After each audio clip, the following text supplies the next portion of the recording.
We are here because we are dedicated to helping the entire CrossFit community. Determined to elevate coaches, box owners, athletes, and everything in between, we believe that this mission will begin right here, right now. While this time and this goal begins with you, our hope is that you take this fire ignited within you and weave it into your own life with the same unrelenting passion to give those you have the privilege of coming in contact with the best hour of their day. Welcome back, everybody. Best hour of their day. Fern, Katie, we are getting closer and closer to finding out if Katie has legs. You're oddly excited about this. How cool would it be? I'll be honest with you. It's starting. I'm starting to think you have some sort of weird leg fetish, and I don't know if it's short or whatever. But I think it'd be because if I didn't have legs, he'd finally be taller than someone. That's fair too. Yeah. Or do you think you're taller than my son? How old is he? 2.5. I got another couple months on him. Yeah, he's gonna be big. I told you I grew this last year. Yeah, we know what he said. At this rate, I'll be 6 foot by the time I'm 90. That's not at all how that works. You get shorter as you get older. What are we gonna do? Are we gonna play some games with Logan and Chappie? Are they gonna be fun to hang out with while we're in town? I'm just gonna lock you in a room with the two of them and see who survives. And I've got my money on my son. I'm just gonna give him a knife and say, "Go." Well, I think kids like me because I'm small, so they don't think of me as an adult, and I'm afraid that's what's gonna happen. I can already see it with Logan. Because she's tiny, I'm tiny. She's gonna, want to play, that type of stuff. She might, kids, they have no filters. She might just walk up to you and be like, "You're short." Yeah. I have a client here. This was hilarious. Super successful dude. Chick-fil-A guy? No, different guy. He's a, kind of like a real estate mogul in the area, but he, because he's like one of my few personal training clients, but he walks in one day and she was sitting in the kids room that we have. And we were just chatting because his son is 10, I believe. And, so I was like, "Hey, Logan, come meet Mr. Willie." And then, so she walks out and like Logan, she's a little socially awkward, but it is what it is. So she walks up to him, doesn't say a word, puts her hand right on his stomach. Just literally just puts her hand on his stomach. She goes, "You got a big belly." Kids are the best. I was mortified, dude. And Willie's like, "Well, I guess I'll be training here for a while until I can get this rectified." That's a great sales pitch, though, right? Isn't it? Like, bring your kid in and have them call people fat. It's been a running joke for like a year. He's just like, "I think I'm losing weight." He's like, "We got to go check with Logan and see what she thinks." Nope, you still have a big belly. So, yeah. Parenthood, like affiliate ownership, is one of those things where sometimes you just have to accept you're not great. Very much so. That's kind of the topic for today, which is it's okay to not be okay. As a parent, as you's going through all sorts of normating stuff, some okay, some bad. There's ups and downs to that, just like affiliate ownership. And what I find to be unique, particularly in CrossFit, and I you have to figure out why this is, because CrossFit's pretty, at least I think, maybe I'm looking at this through rose-colored lenses, but I think CrossFitters in general are pretty open, or like open to ideas and open to learning and open to just discussion in general, like far more than most circles I've run in. Would you guys agree with that or no? Well, let's give a shout out. Katie and I just had our coaches call. Jersey Tony, talking about this, being open and being receptive to feedback, went to a box, King of Prussia, owned by our mutual friend Amy Lyons, Flow Master. Shout out, Amy. Shout out. On the seminar staff. You're taller than her. I am barely taller than Amy. Yeah, just barely.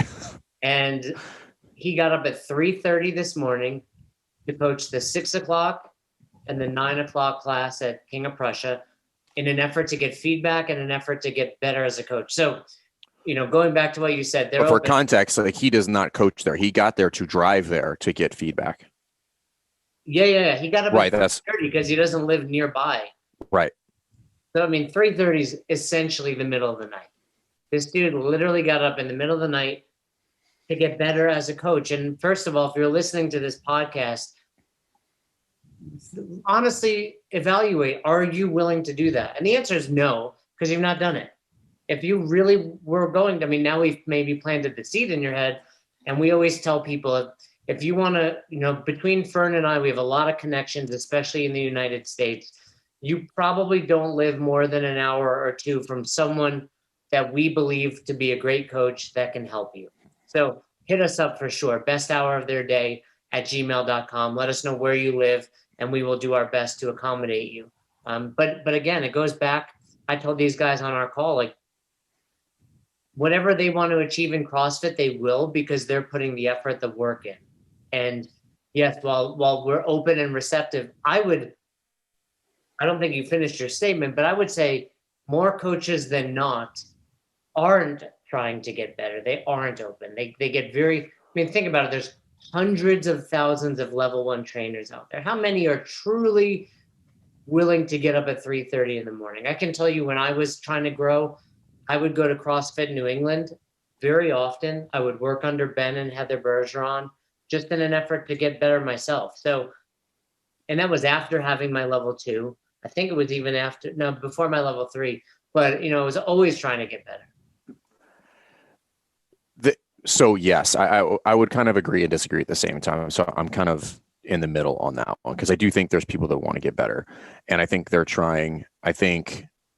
And we could remove the last year because there's just not of opportunity to do that due to closures and all sorts of crazy nonsense. So yes, and now I do, however, think that you should be willing to do that. So, for a lot of people ask either via DM or email or in person at seminars, hey, how do I get that job? And it sounds a little crass, but do whatever you have to, right? If you stay up all night and drive somewhere, get feedback, then that's what you need to do. If you're not doing that, I don't think the odds are good.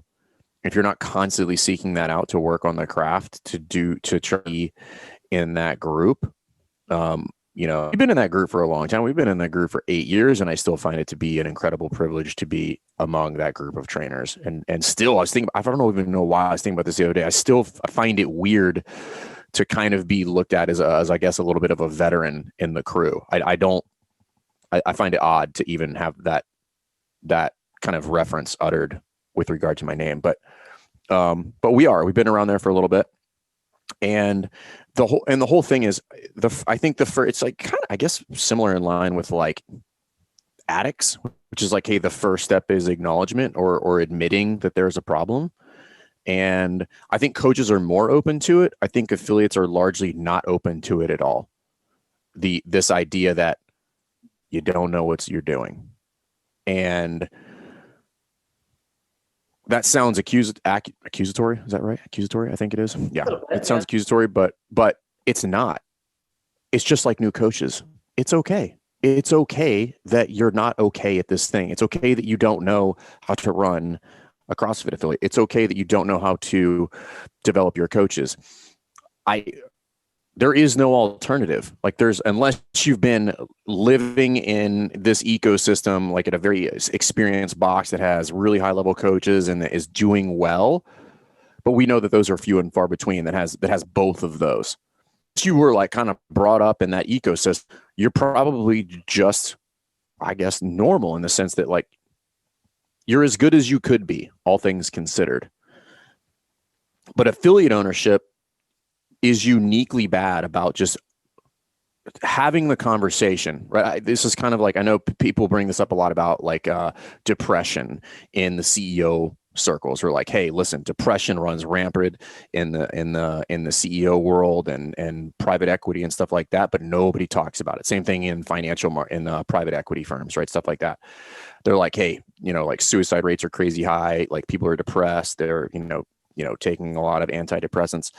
Now, I don't know that to be true in the affiliate ownership world, but I do know, and we talked about this before, that most affiliate owners live a quiet life of desperation. And the discussions that I want to start having are about, it's okay.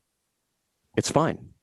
It's not the end of the world. It doesn't make you a bad person. It doesn't make you a failure. It doesn't make you any of these things. It makes you somebody who's on the path, just farther to the left than you thought you were. And that's okay. And I think that's the first step, is because once you start to open up that mindset with regard to, hey, I'm not okay.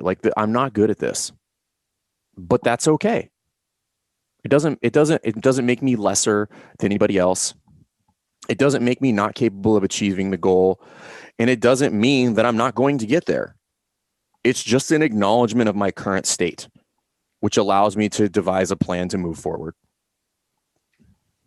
Yeah, I think one of the best parts of CrossFit, we've talked about this on a recent episode, Katie Googled it, is that we're an affiliate, we're not a franchise. And to some people's detriment, that's a problem, because there are no rules. I mean, there are rules, I shouldn't say that, but there's not a whole lot of black and white to like, this is the step to become a better coach, or, other than your credential, this is the step to be a better box owner. It's a lot of like, hey, the cream rises to the top. And a lot of box owners get involved in CrossFit because A, it looks a little easy. B, it looks like you're making a ton of money. And C, it looks like a lot of fun. And very often, none of those are happening at many, many affiliates. It's not fun because they're stressed out, because it's not easy, and because they're not making a lot of money. And there's very few things in life where, you care about and you want to improve, you want to get better, and you don't need a coach, or you don't need a mentor, or you don't need to find someone better than you. And for some reason in the CrossFit space, it just became like, all right, I guess I just figure this thing out. And again, it's not about coaching, but it's like understanding, hey, I'm not great at this. I'm just okay. Or I'm not even okay, like you're saying. But what do I do to actually improve? Yeah, I just think I just really, it's been, I guess, bugging me, because we talked to a lot of affiliate owners and at all ends of the spectrum and everything in between. And I just really kind of collectively, and I know home office is doing a lot of things. So this is not something that they're unaware of, and not something that they're definitely working on things to help provide resources and aid to affiliates. And I think all of that is fantastic, and I'm in full support of it. Like, nobody's a bigger fan of that. But what I think kind of needs to happen is, I think, anybody that has a microphone that knows needs to say the quiet part out, which is like, collectively, not great. Right. Which is, and the reason it's so important to me that we kind of say that out loud is because I think CrossFit affiliates currently and into the future will play such a pivotal role in the health and wellness of general population. Like, let's just go really broad, that needs to be acknowledged, rectified, and have a plan in place, which is a lot of the reason why we do this. And I think it's important because I think a lot of people are living almost in a state of shame, because they're just like, well, I'm doing this thing that is, incredibly rewarding, but I'm doing it at the expense of myself and my family, or myself and my loved ones, where I'm not developing, I'm stressed out, fitness has gone to the wayside. So now I'm not even the physical of what I need to be in the gym, much less the leadership and have the equity in order to kind of, invest in other people. And I think the first thing that needs to happen is, like, say the quiet part out loud. Like, it's okay. Like, let's just have the conversation about it and let's move forward. What I don't want is, I don't want people to be delusional about it, because CrossFit, great, right? The affiliate model, I think, is amazing. Could it be tweaked and tuned and improved? For sure, just like everything else. And I think a lot of those plans are being put in place and those wheels are starting to turn. But we have to acknowledge that all of those things being said, entrepreneurship is still hard as fuck.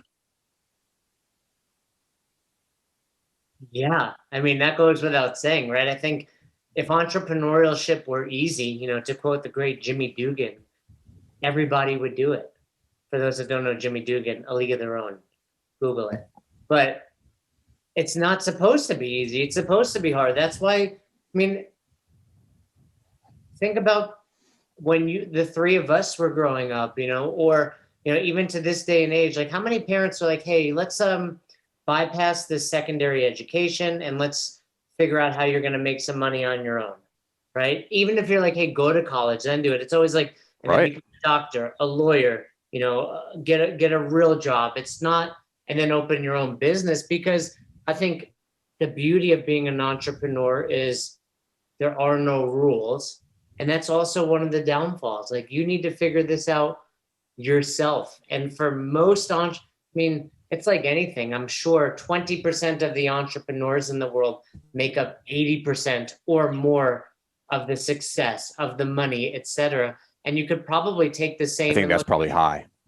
Yeah, it's usually that 80-20 rule, but it's probably the same at an affiliate level. It's, you know, 20% of affiliates are 80% of the success. I mean, out of 15,000 affiliates, how many are just skating by, or, you know, they make enough money that the owner lives a meager lifestyle, or, you know, potentially has another job on the side? Like, there's so much that needs to be improved, not just, you know, for CrossFit, but all entrepreneurs. Like, and part of it, I agree with you, Fern, is like, okay, I'm new to this. I'm struggling with this. I'm not great at it. But now how do I get better at it?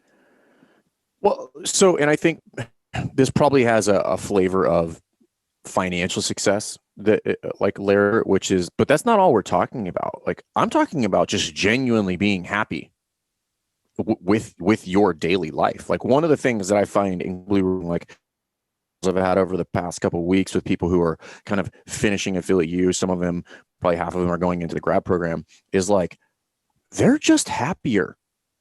Or like they're now living what they set out to live. And many of them, that's not where they started. Like, again, like, people generally don't call us because things are going well.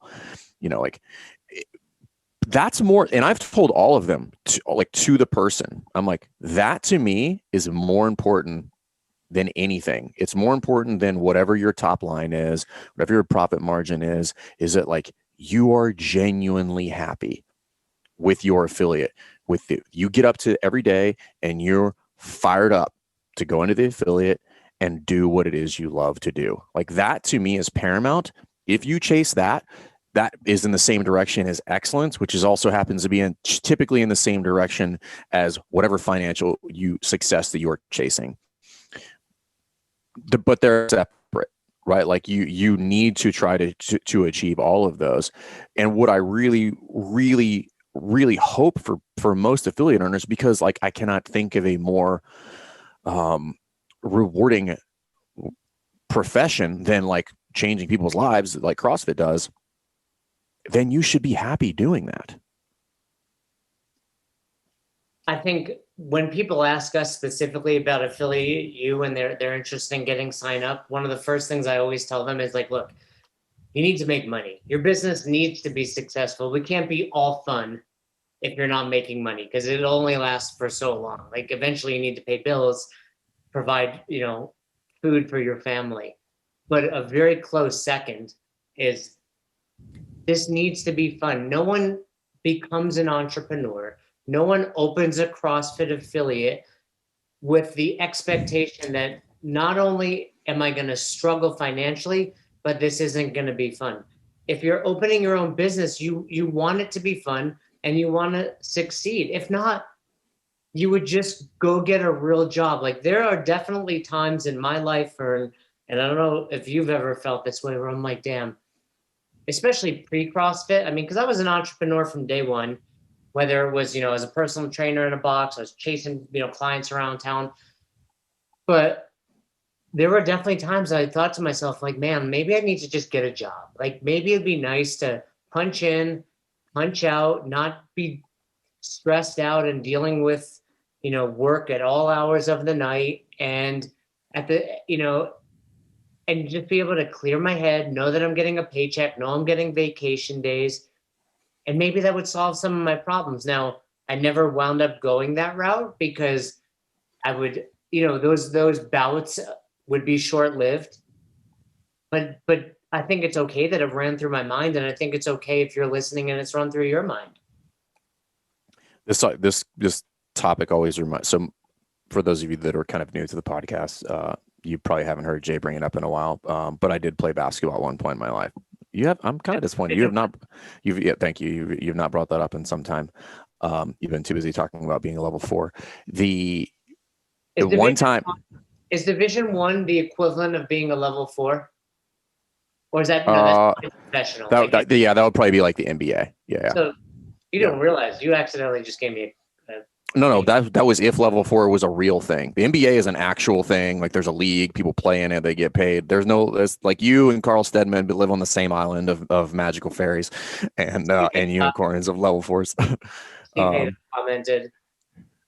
Who did? Steve Hadar? Yeah, he's a level 4. I'll give Steve level 4. I will not give it to you, but I like Steve. Cassidy just worked with him this past weekend. Steve is a legit level 4. You, sir, are a fraud. It's because he has an accent.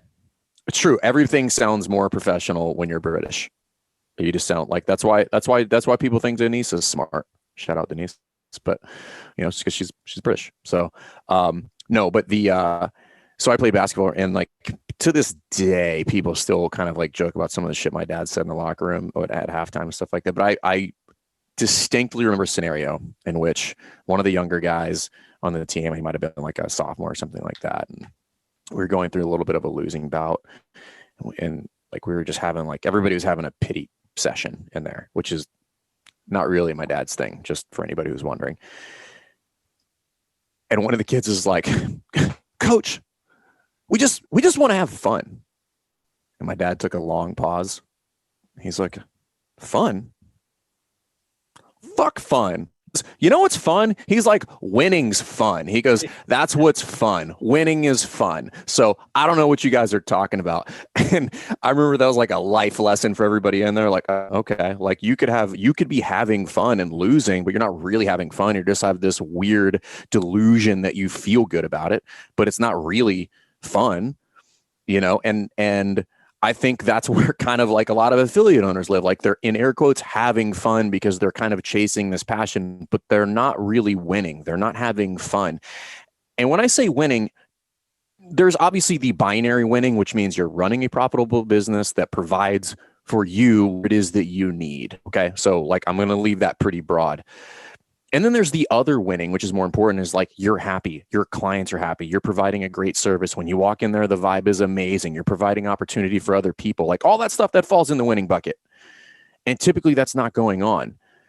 People have just chalked up winning, or they've set the bar so low to success, be like, well, I've got a gym. But it ended there. Like there was nothing past like, I got a gym. And that's where I want people to be more realistic. And I'm hoping that what we're exposing people to, and I really want to do this long term, is like really kind of like go to places like CrossFit Louvre and some of the other bigger affiliates around the world that are like really successful around the globe, and show people, be like, listen, this is real. Like this is what it can be. And you can do that. Maybe not to that exact extent, but it's relative depending on where you are. Right. But let's reframe what winning is. And winning is not coaching all the classes, working 18-hour days, making no money, having people drain all of your emotional equity out of your body because you're the only person, and having to do every single task by yourself. That's not winning. You're doing something that you're passionate about, but that is totally different than winning. And that's where I want the distinction to be made. And I know people like don't like winning. Like, I guess winning is bad now. I don't know, but I don't care. Winning, you know why? Because winning is fun. That's what's fun. So I agree with you. And I think the issue is there's no real way to quantify winning as an affiliate owner. I think most people would say it's more so like, okay, I'm paying my bills, I'm making money. It's hard to quantify fun. I can tell you what's not fun as an affiliate owner. And it's, stress. It's probably coaching way more hours than, if you don't look forward to the hours you're coaching, probably not having fun. But what are some of the other things, you run a very successful affiliate there in Virginia Beach. What are some of the things that you would say help you think I'm winning? Am I having fun is probably the biggest one, right? They do go hand in hand, right? So like, again, let's go with the binary ones, right? The binary ones meaning like, hey, you're taking a paycheck, right? That like allows you to do what you need to do. Another one I would that I think of a little bit differently, probably because I've been doing it a little bit longer, is like, am I creating opportunity for other people, right? Because it's not fun if you do it by yourself in any endeavor. Right, like it's at some point the allure wears off if you get to the top of the mountain and you're there by yourself. Like it would be much more fun if you did it with other people. Like that's why I always gravitated towards team sports. Right, I really just didn't have any interest in like, and wrestling is kind of team sport, but it's typically like you're wrestling, and yes, I want to get points for the team, obviously, but if I'm not literally wrestling with the team, I'm wrestling the opponent on the other team, and that's a one-on-one scenario. Agreed, which is, we're the opposite. It's funny you say that because I grew up loving wrestling and I also played tennis because I was in control. Like, yes, you're right. For both of those sports, you're providing points. If you get a pin, you get 6 points, a decision 3. Right. But really at the end of the day, you're like, I want my teammates to win. I want the team to win, but I'm focused on my performance. Right. But when it comes to business, I love having a partner like you. I love having, Katie involved. I love having other people involved because you feel like there are often times I'm like, there's no way we're not going to be successful because I have so many other people wanting to be successful with me. So so the first one is, kind of like the financial of the business. And I think that is, nobody likes to talk about that either. Like people just have a weird thing about money. And it doesn't mean you're greedy, but I mean, if you're going to run an air quotes a successful business, there needs to be a profit margin in there. And I would argue that it needs to be 20+%, 20 to 30, the higher, the better, because you can then provide more opportunity for other people. But then after that, it's like, hey, who else is on the team? Are you building a team?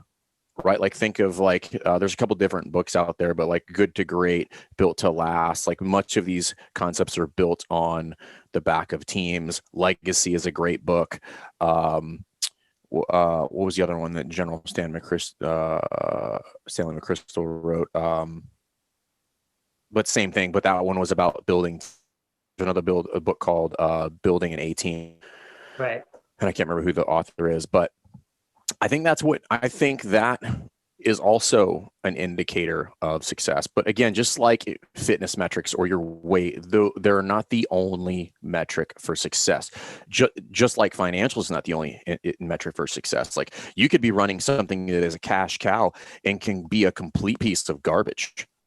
Right, like the vibe in there is terrible. The culture, nobody wants to work for you. The members like don't really love it. You might just be the only game in town. Like we could all think of a scenario in which like, hey, owner's killing it, but nobody's sending that guy or girl a Christmas card. That's not winning.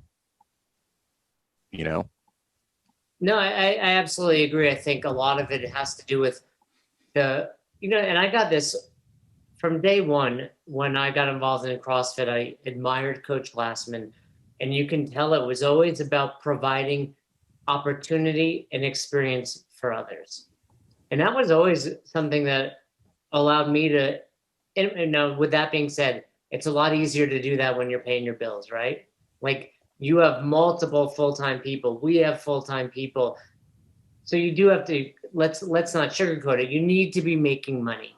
But then it becomes, okay, now what can I do to allow other people to have the same success that I'm having, to have the same experience, to have the same fun. And, part of that is I need to be able to afford them, but then you also have to have that growth mindset of bringing them on, developing them, and, allowing them to shine. This is kind of the concept of, I've heard it referred to as, send the elevator back down. Yeah. Like that. Which is Now, so let's walk this through the life cycle. At some point, I have to realize that I'm still on the ground floor, right? And then what I need to do is I need to figure out, hey, which one of these elevators is going to provide an opportunity for me to get on? Like, where am I going to go? Who's going to send it back down to provide me resources or guidance or information or advice or whatever? I'm going to get on that one. And then along the way, a lot of people basically just get to the second floor and they're like, this is it. This is good. Not realizing that there's 40 floors above that. And then as I ascend through these floors, my secondary job now becomes to send the elevator back down so other people can get on and then they can start the ride as well. But you'll never get to do that if you stay on the second floor, or in a lot of instances, and never get off the ground floor, because you just don't acknowledge that there's other floors there, right? Just like, nope, this is it. This is the cap on what it is. I'm just supposed to sit down on here on the ground floor and just roam around lost for the rest of my life.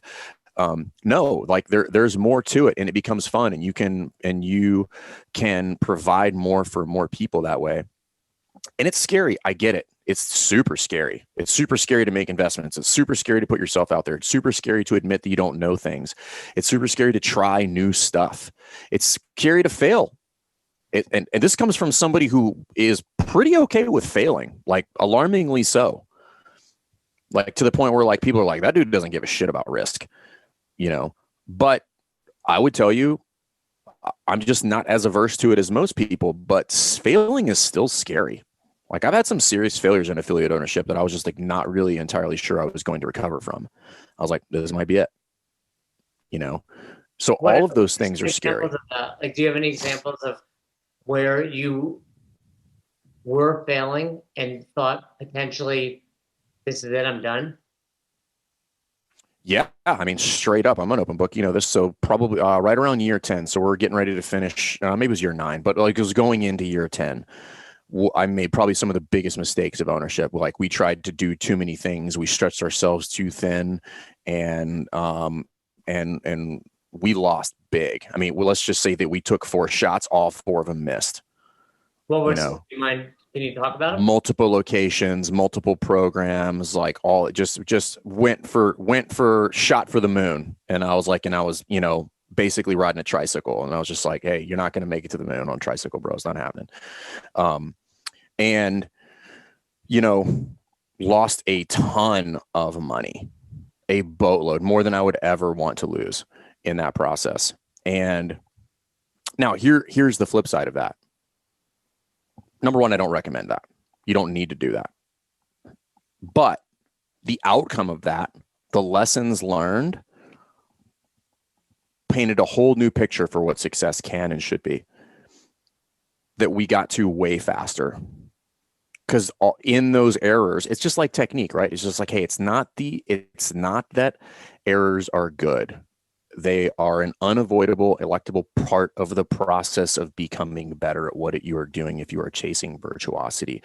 The mistakes are inevitable. There is no scenario in which you start affiliate ownership and you go mistake-free and then make it to this magical cloud that is best affiliate on earth, making $1 million with all the greatest coaches. No. That road is riddled with potholes and a ton of U-turns. Like that is just how it works. It's like, hey, I want you to drive across the United States. No map. Just start driving in the direction of where, the sun moves. I mean, that's really what affiliate ownership looks like when you first sign up. I mean, of course, it's improved over the years. I mean, we're in 2021.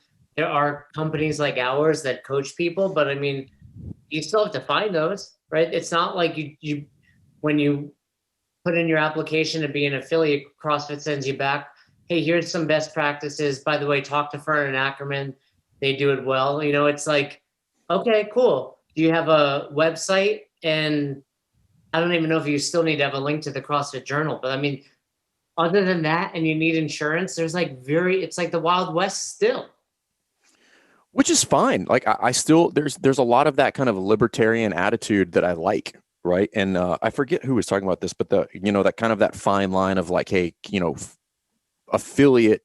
affiliation, but like providing the support and the pieces and the things that would lend itself to some degree the success that in some instances franchises will have. Like the franchise is not just a 100% guaranteed success. That's not how it works. So I just think it's important. And I think a lot of people need to hear it, is that it's okay.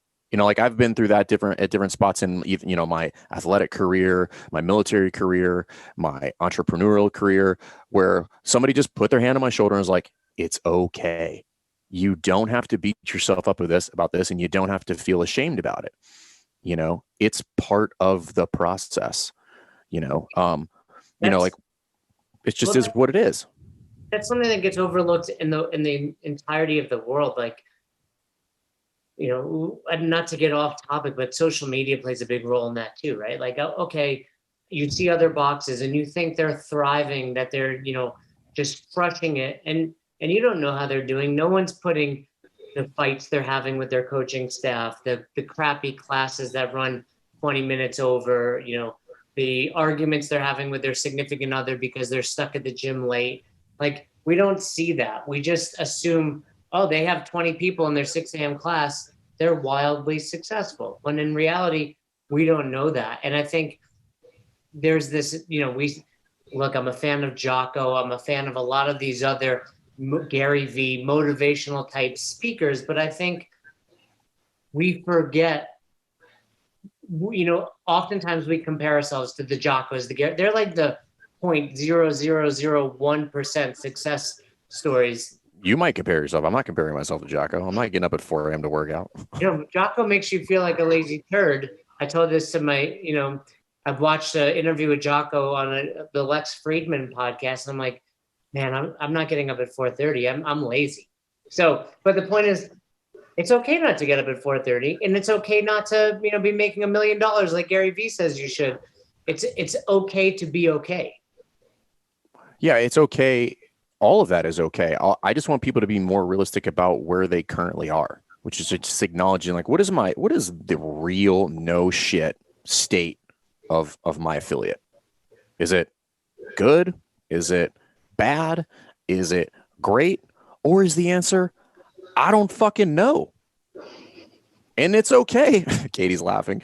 It's okay if you don't know, because that starts the whole process of learning, which is like, cool. Now the question is, like, what do you think you not know? Like, how are you going to go about educating yourself? What are the next steps from here? And it could be a dozen different things, right? There's many different routes in which you can get to a better version of affiliate ownerships. But the point is, first thing I just have to do is do a no shit assessment. I have to canvas the landscape and be like, is this actually going well? And if it's not, don't bullshit yourself. Just be like, no, it's not. This could be way better.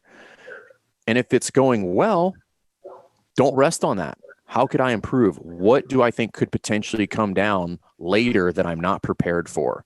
Like a pandemic or some crazy shit like that, or you might suddenly lose a coach that you weren't prepared for. You're like, oh, the team's good. And then all of a sudden you're down 2 coaches and you're like, and I'm back on the floor for 40 hours a month. Like, I should have planned for that.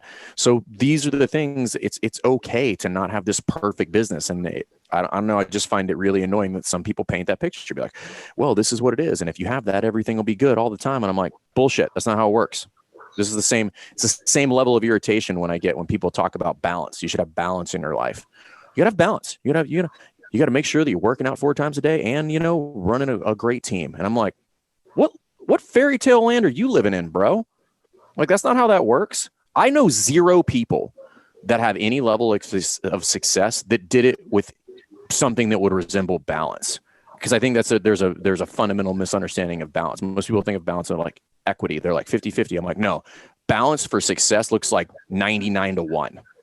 Yeah, balance for success is like, okay, I had dinner with my wife and kids once this week. Right. And now that's not forever, right? So I don't want people to be freaked out for that, but you're going to have to pay your dues.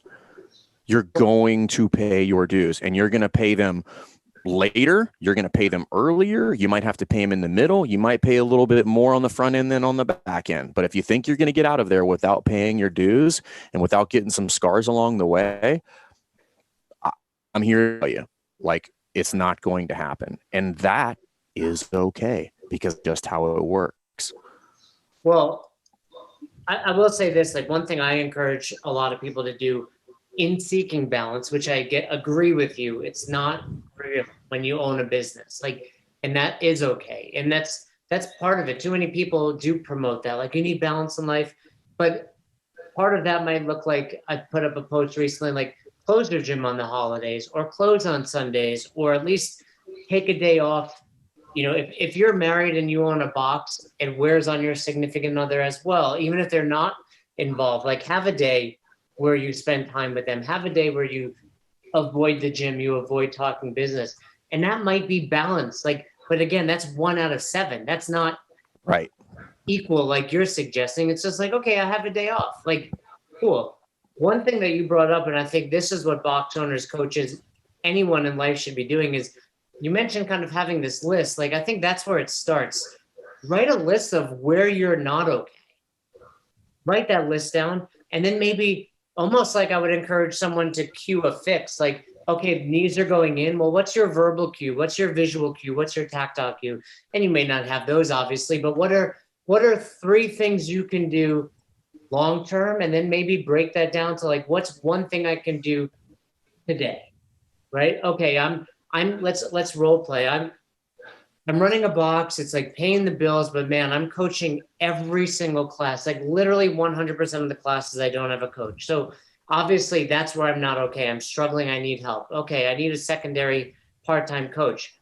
I might break that down to like, think about who my best members are that might be willing to take their level 1. I might break that down to put a post up on Facebook or social media asking for a coach to coach for 2 hours. I may even think, okay, let me reevaluate my schedule. Do I need 7 classes a day, or do 4 of my classes encompass 90% of my members? Right? Like I just 3 things. Cool. Now break it down to the most simple task, right? And which, and that's where I think, for one, people get so busy and so wrapped up in the day-to-day that they truly don't have time for that, when in reality, that's the most important thing. Nothing you're doing, if you're burned out, matters. So yeah, because it's not sustainable. It's not sustainable. So you could be making 6 figures right now, coaching 7 classes a day, and not be happy. And not be happy because you can't go on vacation. You're not spending time with your family. You're no longer training, right? So you have to determine what means happiness, right? Is it the 6 figures, or would you be better off making $70,000 or $80,000 and having a full-time coach? Where now, and the reality is, you and I know this, Fern.